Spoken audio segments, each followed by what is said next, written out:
உன்னை ஒன்று கேட்பேன், உண்மை சொல்ல வேண்டும். சரோஜா தேவியிடம் இதுதான் கேட்க வேண்டும். நிஜமாகவே நீங்கள் மறைஞ்சிட்டிங்களா? அது எப்படி? இந்த இண்டஸ்ட்ரியில் ஒரு இன்ஸ்டிடியூஷன் இவங்கெல்லாம், அதாவது சினிமாவின் பொற்காலத்தில் ஆட்சி புரிந்தவர்கள் இவங்கெல்லாம் மறைந்து விட்டார்கள் என்றால் அது மனசில் ஏற்றுக்க முடியல. எனக்கு இதே மாதிரி ஃபீலிங் நடிகர் திலகம் சிவாஜி இறந்த போது இருந்தது. இது சாத்தியமா?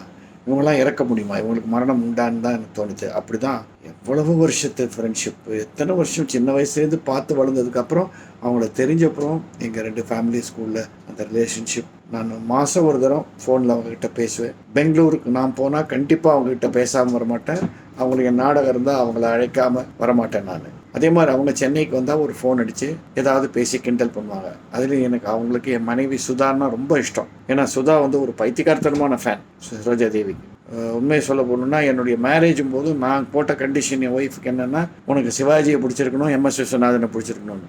அவங்க போட்ட கண்டிஷன் என்னென்னா, உனக்கு சரோஜா தேவியை பிடிச்சிருக்கணும்னாங்க. ஸோ அப்படி we are close to each other. 2 மாதம் முன்னாடி கூட I had a talk with her. அதே அவங்களுடைய அந்த என்ன சொல்கிறது, செல்ல தமிழ், அந்த குழந்தை தமிழில் பேசி கிண்டல் பண்ணி சுதாவோட பேசி just lovely memories. But then காலம் அது ஒரு சர்டன் ஸ்டேஜுக்கு அப்புறம் எல்லாரும் மறைந்தாக வேண்டும். இவங்களுடைய மறைவை நான் இது ஒரு கல்யாண சபை தான் நினைக்கிறேன். ஏன்னா இந்த மாதிரி கிராண்டாக வாழ்ந்த நடிகைகள் ரொம்ப கம்மி.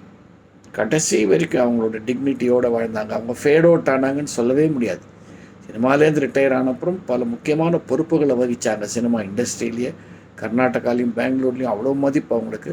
தமிழர்கள் உள்ளத்துலேருந்து அவங்க மறையவே இல்லை. வீடியோ நீங்கள் போட்டு டிவியை போட்டால் சாங்ஸ் எப்படியோ ஒரு பாட்டு, புரட்சி தலைவரோட ஒரு பாட்டு, இல்லாட்ட நடிகர் திலகத்தோட ஒரு சாங்கு, இல்லாட்ட ஜெமினியோட ஒரு சாங்கு ஏதாவது வந்துக்கிட்டே இருக்கும். அப்படி அரசாண்டாங்க அவங்க. இந்த காலகட்டங்களில் ஞாபகம் இருக்குது, தினத்தந்தியில் குருவியார் பதில்கள்னு வரும்.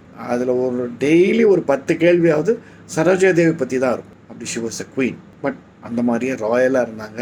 ரொம்ப சந்தோஷமாக அவங்க வாழ்ந்தாங்க. ஒரு டிக்னிட்டியோடு வாழ்ந்தாங்க. டிக்னிட்டியோடு தான் மறைஞ்சிருக்காங்க. அவங்க ஆத்மா சாந்தி அடைய வேணும். பட் என்ன மாதிரி ரசிகர்களுக்கெல்லாம் அது என்னமோ நம்ம இதயத்துலேருந்து ஒரு பாகத்தை பிரித்து எடுத்தா மாதிரியோ, நம்ம வாழ்க்கையிலேருந்து ஒரு பெரிய பாகத்தை பிரித்து எடுத்து போட்ட மாதிரி ஒரு ஃபீலிங் இருக்கும். என்ன மாதிரி கோடான கோடி ரசிகர்கள் உலகம் முழுக்க இருப்பாங்க.